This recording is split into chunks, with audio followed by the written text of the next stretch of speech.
The terrifying power of self-limiting beliefs አስፈሪው ራስን የመገደብ እምነት። ይህ ጥናት የተደረገው በታዋቂው የጀርመን የእንስሳት አጥኚ በዶክተር ካርል ሞቢየስ ነው። ጥናቱ የተደረገው በ1873 ዓመተ ምህረት ነው። ጥናቱ ምንድን ነው የሚያደርገው?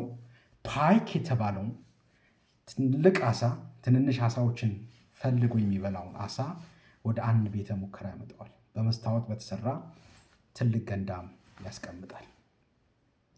ከዛ በኋላም ዶክተር ካርል ትንንሽ አሳዎችን ጎን ለጎን ያስቀምጣል። ነገር ግን ይህን ሲያደርግ ትልቁ አሳ ትንንሾቹን አሳዎች ወዲያው እንዳይበላ በመሃላቸው የመስታወት ግድብ አድርጎ ነበር። ይህ ትልቅ አሳ ትንንሽ አሳዎቹን ለመብላት በሚያደርግበት ጥረት መስታወቱን ሊሰብር ይታገል ነበር። በዛን ጊዜ ጭንቅላቱ ይደማ ነበር፣ ምክንያቱም ከመስታወቱ ጋር በኃይል እየሄደ ይጋጫል። አፉ አካባቢ ይደማ ነበር። ሙከራውን ያደርግ ነበር በተደጋጋሚ። ከዛ በኋላ የፓይክ የተባለው አሳ ተስፋ ይቆርጥና ሙከራውን ያቆማል። ከዛ ዶክተር ካርል ምን ያደርጋል? ያንን የመስታወት ግድብ ከመሃሉ ያነሳል። በዚህ ሰዓት ትንንሽ አሳዎች ይህ ፓይክ የተባለውን ትልቁን አሳ መዞር ይጀምራሉ።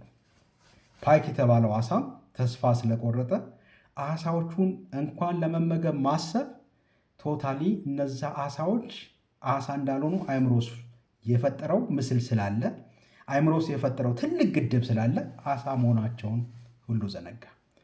ይሄ ምን ይባላል መሰላቸው? ፓይክ ሲንድሮም ይባላል። which means ራስን የመገደብ እምነት ወይም the power of self-limiting beliefs ብሎ ያለው ነው። እኛ ማለት ማውራት የፈለግኩት ስለ አሳው አይደለም። እኔ ስለ እኛ ነው ማሰብ ያለብን። ለምሳሌ አእምሯችን ውስጥ የገነባ ነው፣ አእምሯችን ውስጥ ያሳደግ ነው፣ በእውነት በአካል የሌለ ግን ወደኋላ ያሳለፍ ነው። ምን ያህል ይጎትተናል? ከዚህ በፊት ሞክረን ያልተሳካ፣ ከዚህ በፊት ሩጠን እንዳንሄድ የገደበን ኃይል፣ ከዚህ በፊት ሞክረን እንዳይሳካልን ያደረገ ኃይል ምን ያህል በሕይወታችን ላይ ተጽዕኖ አሳድሮብናል። ስለዚህ ምን ያህል መሰላችሁ ዶክተር ካርል ሲደመድመው አሳው ተርቦ የሞተው ምንም እንኳን ግድቡ ቢነሳም አእምሮ ውስጥ የገደበው ትልቅ ነገር አለ። የማይታይ ነገር በራሱ የገደበው ትልቅ የመስታወት ግድብ ነበረው። ኢቨን ትንንሽ አሳዎች ወደ ራሱ መጥቶ እንዳይበላ ተርቦ የሞተው ማለት ነው።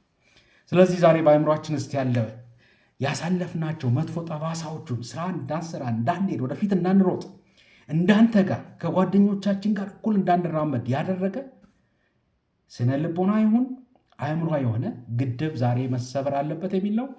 ሁሉንም ነገር ሰብረን ለሰክሰስፉል እንድንሆን ይህንን አእምሯችን ውስጥ የገነባነውን የውሸት ነገር መስበር አለብን። መልካም እሑድ።